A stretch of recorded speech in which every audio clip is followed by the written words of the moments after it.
नमस्कार।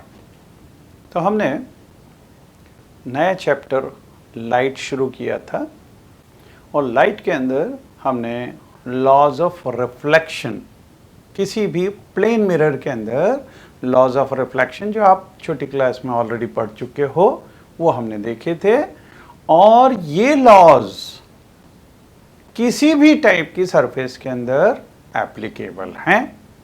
तो जो प्लेन मिरर में जो लॉज एप्लीकेबल हैं वही स्फेरिकल मिरर में भी होंगे। स्फेरिकल मिरर्स क्या होते हैं? अगर एक कांच के गोले को हम कट कर दें तो वो जो पार्ट होगा उसको अंदर से भी हम पॉलिश कर सकते हैं और बाहर से भी पॉलिश कर सकते हैं। अगर बाहर से पॉलिश किया तो अंदर की सरफेस रिफ्लेक्टिंग सरफेस हो जाएगी और वो एक मिरर बनेगा जिसको बोलते हैं कॉनकेव मिरर। ठीक है। और अगर अंदर से पॉलिश कर दी उस केस में जो बाहर वाली सरफेस होगी वो रिफ्लेक्टिंग सरफेस होगी और उससे जो मिरर बनेगा उसको हम बोलेंगे कॉन्वेक्स मिरर। ठीक है। अब ये दोनों मिरर्स के अंदर इमेज कैसे फॉर्म होगी ये अगर हमको देखना है तो उसके 2-3 चीजें आपको जस्ट याद रखनी है और ये हम यहाँ पे पढ़ रहे हैं image formation by spherical mirror. अब देखिए इसमें 2-3 चीजें जो आपको याद रखनी है वो क्या है। सबसे पहली, जो भी ray of light parallel to x axis आएगी रिफ्लेक्शन के बाद में या तो वो फोकस से पास होगी और या फिर फोकस से निकलती हुई प्रतीत होगी। ऐसा महसूस होगा कि फोकस से निकल रही है। अब ये चीज किस में होगी? ये चीज होगी कॉन्वेक्स और कॉनकेव मिरर में। देखिए यहां पे ये अगर एक कॉनकेव मिरर है, कॉनकेव मिरर तो इसकी रिफ्लेक्टिंग सरफेस यहां पे होगी। इसका सेंटर ऑफ कर्वेचर यहां पे होगा। ये अगर इसका सेंटर ऑफ कर्वेचर C है, ठीक है, प्रिंसिपल फोकस हमेशा ये बिल्कुल इसका मिड पॉइंट होगा। ये अगर इसको हम पोल बोलें और ये प्रिंसिपल एक्सिस है, ये प्रिंसिपल एक्सिस है। ठीक है। तो अगर रे ऑफ लाइट ये पैरेलल टू प्रिंसिपल एक्सिस अगर आ रही है तो रिफ्लेक्शन के बाद में जैसे ये रे आई यहां से चल के और यहां से रिफ्लेक्ट होगी और ये फोकस से ही पास होगी तो this will pass through focus. ऐसे ही यहां पे भी अगर हम लेंगे तो ये भी इधर से अगर कोई रे आए तो ये भी रिफ्लेक्शन के बाद में ये फोकस से पास होगी। ठीक है। तो जो पैरेलल है वो रिफ्लेक्शन के बाद में फोकस से पास होगी। ठीक है। और अगर हम ये तो कौन सा मिरर हुआ? कॉनकेव मिरर हुआ, है ना। और कॉन्वेक्स मिरर के अंदर क्या होगा? कॉन्वेक्स मिरर में यहाँ से पॉलिश किया हुआ है तो ये बाहर वाली जो सरफेस है ये रिफ्लेक्टिंग सरफेस है और इसमें अगर रेज पैरेलल आएंगी, अगर पैरेलल आई, ये पैरेलल आई तो यहाँ से ये रिफ्लेक्ट यूं होगी। अब ये रिफ्लेक्ट कैसे होगी? ये आई और यहाँ से रिफ्लेक्ट हुई। अब ये जो है हमको ऐसा महसूस होगा कि ये प्रिंसिपल फोकस से निकल के आ रही है क्योंकि इसमें तो प्रिंसिपल फोकस कॉनकेव मिरर के सामने है ना। लेकिन इसमें ये सेंटर ऑफ कर्वेचर है, ये फोकस है और ये पोल है ना। ये बिल्कुल इसका मिड पॉइंट होता है, ये ध्यान रखना आप। तो जब ये यहाँ से आके रिफ्लेक्ट हुई तो ये रिफ्लेक्ट होने में ये महसूस क्या हो रही है कि ये यहां से फोकस से निकल के आ रही है। ठीक है, तो पहली चीज आपको ये याद रखनी है कि अगर कोई सी भी ray of light parallel to principal axis आ रही है तो रिफ्लेक्शन के बाद में या तो फोकस से पास होगी और या फिर फोकस से निकल के आती हुई महसूस होगी हमको, है ना, ये दोनों केसेस। अच्छा, लाइन पैरेलल मतलब क्या? भाई पैरेलल का कुछ मतलब तो होना चाहिए। देखिए, अगर ये हमारी आंख के सामने है, अब ये आंख के सामने है तो ये आंख पे ऐसा ये जो एंगल बनेगा यू बनेगा। ठीक है, अब इसी को हम थोड़ा दूर ले जाएं, अब जो एंगल बनेगा ये और छोटा हो गया। इसको और दूर ले जाएं तो इससे जो एंगल बनेगा आंख के ऊपर वो और छोटा हो जाएगा। अगर इसको हम 5 किलोमीटर दूर ले जाएं तो वो एंगल इतना छोटा बनेगा कि वो अगर 0.00000000001 अगर इतना डिग्री का बन रहा है तो it can be taken approximately equal to 0 degree, है ना। तो 0 डिग्री, जब दो लाइंस के बीच का एंगल 0 डिग्री होता है तो हम ये बोलते हैं दीज लाइंस आर पैरेलल। जैसे देखिए, पैरेलल लाइन की डेफिनेशन वही है कि the lines which are meeting at infinity, ये एक्चुअली डेफिनेशन है, क्योंकि पैरेलल लाइन जब अगर हम रेल की पटरी के बीच में अगर खड़े हो जाएं, है ना, रेल की पटरी पैरेलल है, लेकिन हम अगर देखेंगे तो हमको क्या लगता है कि ये जाके इन्फिनिटी पे जाके ये मिल रही हैं। एक्चुअली मिल तो रही नहीं है, लेकिन हम जहाँ तक देख सकते हैं वहाँ लास्ट पॉइंट पे हमको ऐसी लगती है कि ये दोनों जाके मिल रही हैं। तो parallel lines are lines which are meeting at infinity. तो पैरेलल रेज वो क्या होंगी? दे विल बी, मतलब इंफिनिटी से अगर कोई सी रेज आ रही है mean they will be considered as parallel rays. तो यहां से प्रिंसिपल एक्सिस की अगर पैरेलल होगी तो after reflection they will meet at principal focus, और अगर ये कॉन्वेक्स लेंस होगा तो जो पैरेलल रेज हैं ये ऐसी महसूस होंगी कि ये फोकस से निकल के आ रही हैं।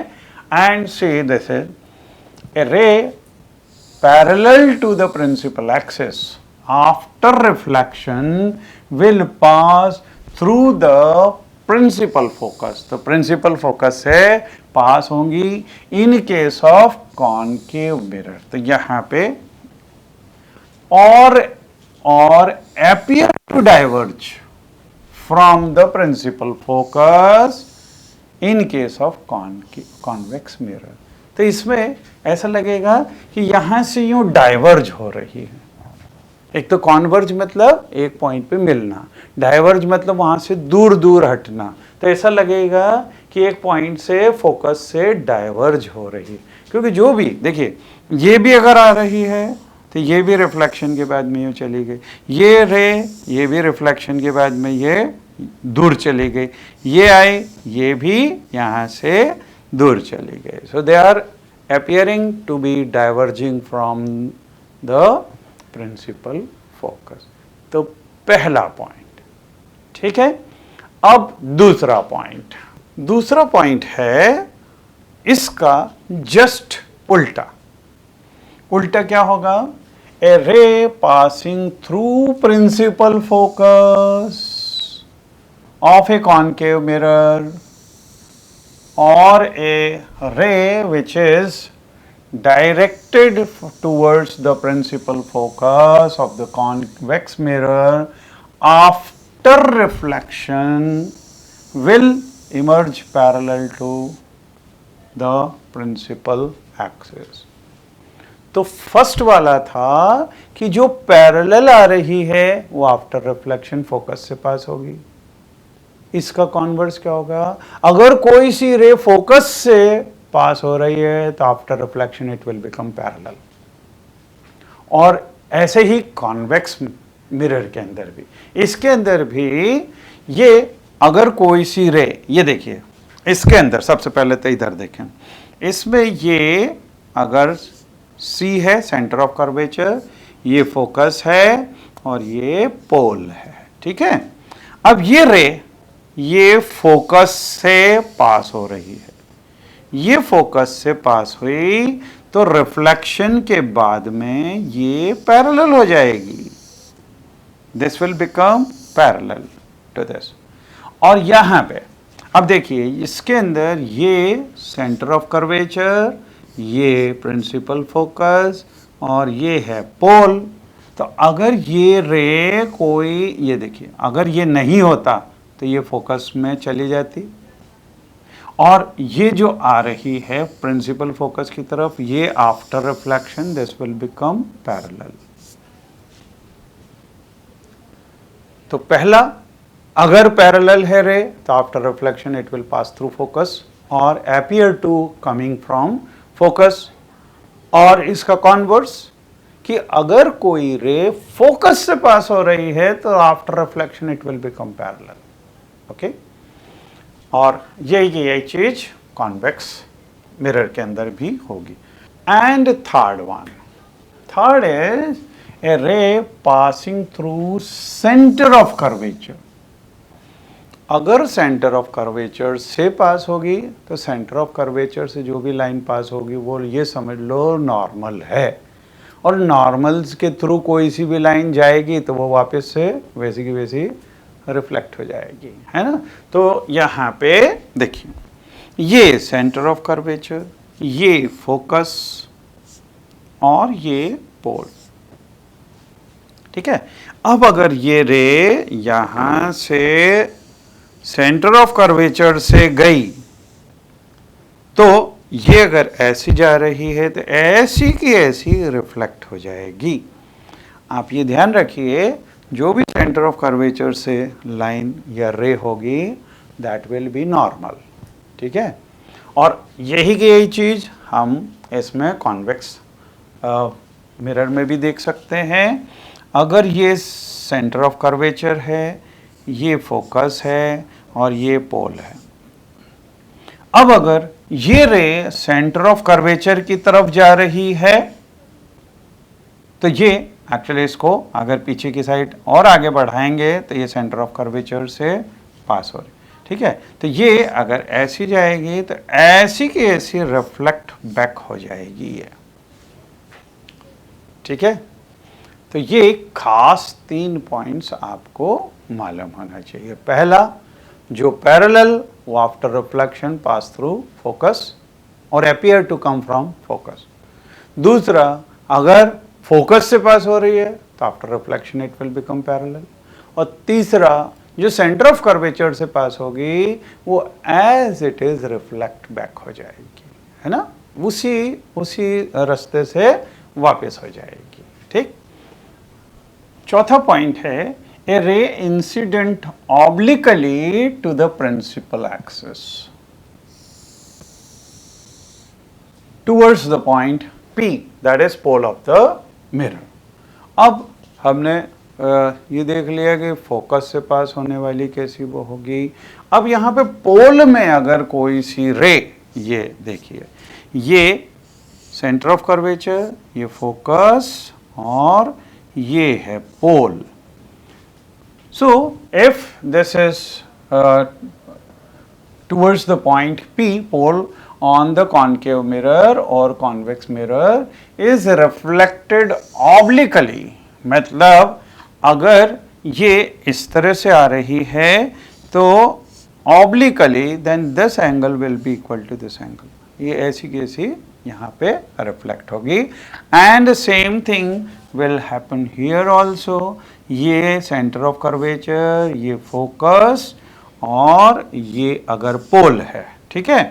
तो ये रे इस डायरेक्शन में आई तो ये जो एंगल यहाँ पे बनेगा वही एंगल यहाँ पे भी बनेगा और ये ऐसी की ऐसी रिफ्लेक्ट हो जाएगी। So the incident and reflected ray follow the laws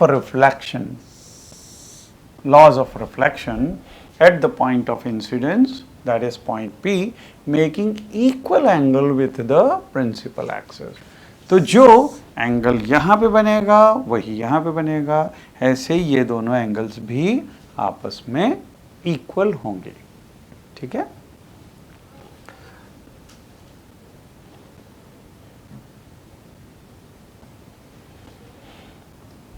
अब हम आ रहे हैं इम्पॉर्टेंट चीज़ जो आपको ये अपनी कॉपी में बनाना पड़ेगा। Image formation by concave mirror. पहले हम कॉनकेव मिरर में अलग अलग पोजीशंस पे कैसे इमेज बनेगी, ऑब्जेक्ट कहाँ पे रखें तो इमेज कहाँ पे बनेगी, ये आपको अपनी कॉपी में बनाना आना चाहिए।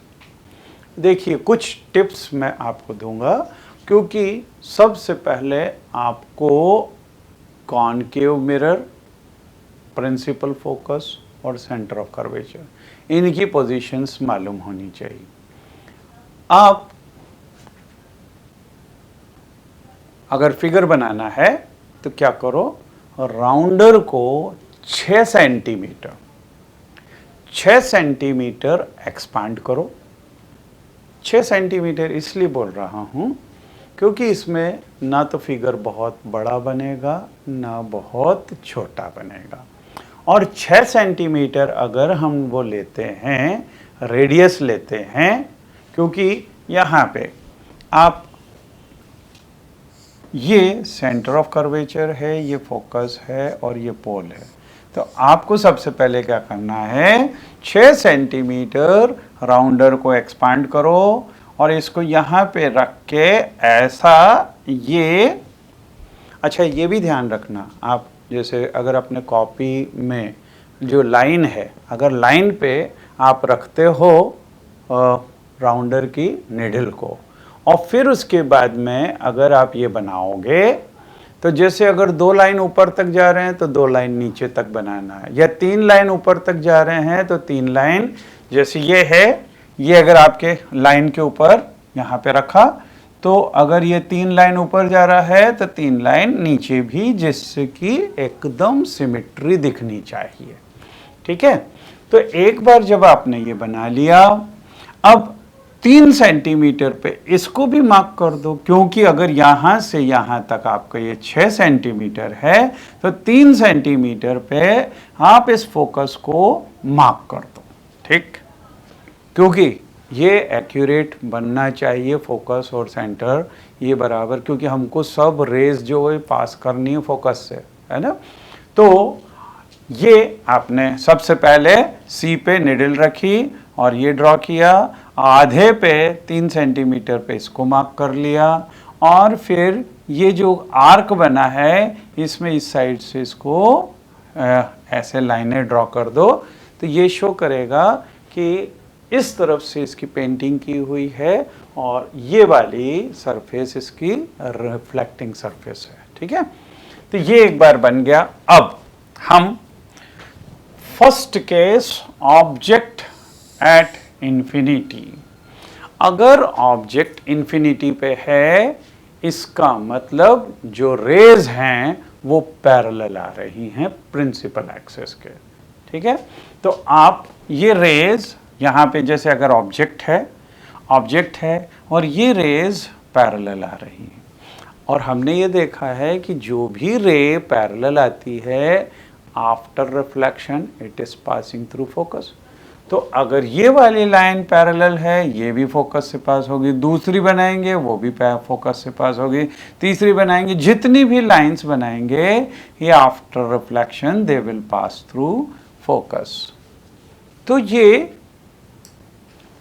यहाँ पे ऑब्जेक्ट इन्फिनिटी पे रखा हुआ है और इसकी आफ्टर रिफ्लेक्शन जितनी भी रेज हैं सब एक पॉइंट पे मिल रही है। इसका मतलब ऑब्जेक्ट की इमेज वो प्रिंसिपल फोकस पे है और बिल्कुल पॉइंट साइज है। This is of point size, क्योंकि एक ही पॉइंट पे सब मिल रही है और कोई सी भी रे यहाँ से अगर आएगी तो वो फोकस से तो पास ही नहीं हो सकती, क्योंकि वो तो इन्फिनिटी पे है। इन्फिनिटी पे है मतलब पैरेलल टू प्रिंसिपल एक्सिस ही होगी। तो यहाँ पे इस केस के अंदर if position of the object this is at infinity, this is at infinity, then position of the image कहाँ पे बनी, this is at the focus, यहाँ पे फोकस पे बन रही है। फिर साइज ऑफ द इमेज ये कैसी है, ये एक पॉइंट के बराबर means highly diminished point sized image you will get. And nature of the image, अब देखिए ये वाली ये इमेज को हम एक पर्दे पे या एक कागज के ऊपर इसको ऑब्टेन कर सकते हैं। इवन अगर आपने ये कॉनकेव मिरर अगर सूरज की तरफ रख दिया, सूरज से जितनी रेज आएंगी वो पैरेलल होंगी। हम एक अगर छोटा सा कागज का टुकड़ा यूं करके अगर इसके बीच में रखेंगे तो इसको आगे पीछे लेके जाओ और आप देखोगे कि एक जगह ऐसी आएगी जहाँ पे सन की बिल्कुल पॉइंट इमेज रहेगी। अच्छा, एक चीज़ और, लाइट रेज तो फोकस के ऊपर कॉन्वर्ज हो ही रही हैं, सबकी सब लाइट रेज जो है वो फोकस के ऊपर मिल रही हैं, तो इतना शाइनिंग वाला एक पॉइंट यहाँ पे बल्कि सूरज की इमेज यहाँ पे दिखेगी। इसके साथ में हीट वाली जो जितनी भी रेज हैं वो भी हीट विल ऑल्सो, वो भी वहाँ पे कॉन्वर्ज हो जाएंगी। तो थोड़ी देर बाद आपको ये लगने लगेगा कि ये जो पॉइंट अगर बिल्कुल एकदम कॉन्वर्ज हो रही हैं और उस पॉइंट पे आपने इसको फोकस कर लिया तो थोड़ी देर बाद ये कागज जलने लगेगा, क्योंकि हीट वो भी उसमें से भी जो जितनी भी रेज जैसी हैं वो वहीं पे कॉन्वर्ज हो जाएंगी, तो वो वहाँ पे जलने लगेगा, हीट पूरी कॉन्सेंट्रेट हो जाएगी। तो इसको हम बोलते हैं real and inverted image, real and inverted image, right. अब हम देखिए एक एक करके हम पोजीशंस इसकी चेंज करेंगे। सबसे पहले इन्फिनिटी पे था, ये पोल है, ये फोकस है, ये सेंटर ऑफ कर्वेचर है ना। आपको फिर से ये जितने भी 5-6 केसेस होते हैं, इन 5-6 केसेस में बिल्कुल वैसा का वैसा आपको अपनी कॉपी के अंदर वही 6 सेंटीमीटर रेडियस का आप कॉन्केव मिरर बनाओगे, बीच में फोकस और यहाँ पे पोल। बिल्कुल ऐसे कैसे आप 6 तो फिगर्स बना के रख लो, ठीक है, क्योंकि एक पोजीशन हुई इन्फिनिटी पे। अब इन्फिनिटी के बाद में उसको और पास में लेके आए, और पास में लेके आएंगे। अब सेंटर ऑफ कर्वेचर से थोड़ा सा दूर रखो, ठीक है, ये दूसरी पोजीशन होगी। तीसरी होगी उसको और पास ले आए, सेंटर ऑफ कर्वेचर पे ले आए, तो ये तीसरी पोजीशन होगी। चौथी पोजीशन इसको और पास में लेके आए, मतलब सेंटर और फोकस के बीच में आ गई। फिर नेक्स्ट स्टेप होगी फोकस के ऊपर रख लें, फिर नेक्स्ट स्टेप होगी फोकस और पोल के बीच में ले आए। मतलब देखिए पहले केस में हमने यहाँ पे इन्फिनिटी पे लिया, फिर इसको खिसका के लेके आए, ये सेंटर ऑफ कर्वेचर से थोड़ा सा दूर, तो ये दूसरी पोजीशन। तीसरी होगी सेंटर ऑफ कर्वेचर पे, चौथी होगी इन दोनों के बीच में, पांचवी होगी फोकस पे, और छठी होगी फोकस और पोल के बीच में, है ना। इन 6 पोजीशंस पे हम इसके रे डायग्राम्स बनाएंगे और आपको ये बनाना आना चाहिए, ठीक है। और उसमें सबसे इम्पॉर्टेंट चीज़ है कि आप 6 सेंटीमीटर का वो बना रहे हो प्रॉपरली, और मिड पॉइंट बिल्कुल एक्यूरेट, भले स्केल से आप ले लो, जहाँ पे फोकस होना चाहिए, ये सबसे पहले इम्पॉर्टेंट है। अब देखिए, ऑब्जेक्ट बियॉन्ड सी, सी से इधर है अगर ऑब्जेक्ट, ठीक है, तो ये ऑब्जेक्ट,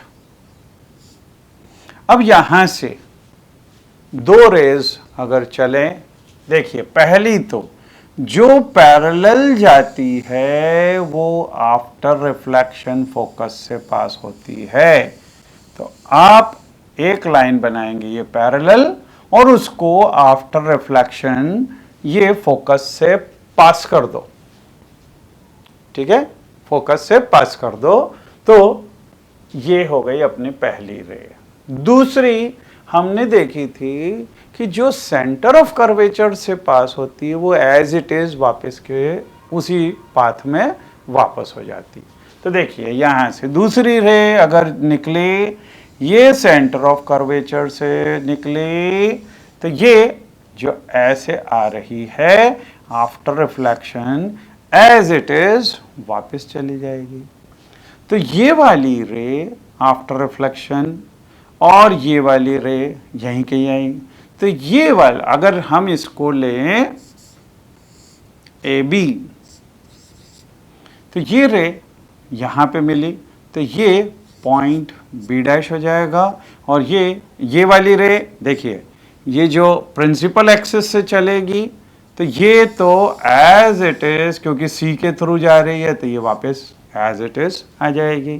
तो ये ए डैश और ये बी डैश, तो यहाँ ये आफ्टर रिफ्लेक्शन जहाँ पे भी ये दोनों रेज मिल रही है, ये वाला जो है ये ऑब्जेक्ट की इमेज बनेगी।